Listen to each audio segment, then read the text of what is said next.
అలాగే ఇసుక పాలసీ, ఈ ఇసుక పాలసీ వల్ల ప్రస్తుతం జరుగుతున్నటువంటి విధానంలో మనకి ప్రభుత్వానికి మాత్రం అంత మంచిగా లేదు.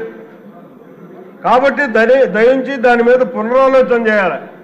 అధికారుల జోక్యం తగ్గించాలి.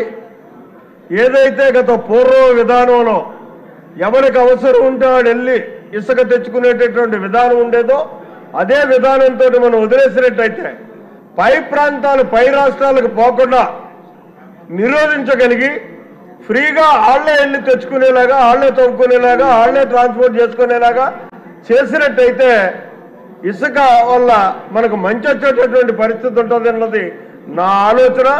దాని మీద దృష్టి పెట్టమని చెప్పేసి వినయపూర్వకంగా కోరుకుంటూ, ఇక ఉచిత ఇసుక విధానం మీద అదొక శాపంగా మారింది అధ్యక్ష.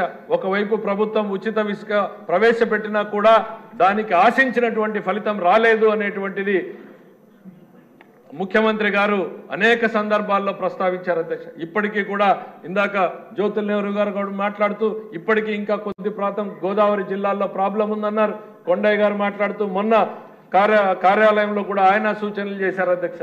ఎక్కడా కూడా ఇసుకకు ఇబ్బంది పడకూడదు, ఇసుక వల్ల కాంట్రాక్టు రంగం అంతా కూడా ఆగిపోయింది, నిర్మాణ రంగం ఆగిపోతుంది, తద్వారా కార్మికులు ప్రతి ఒక్కరూ నష్టపోతున్నారు అనేటువంటిది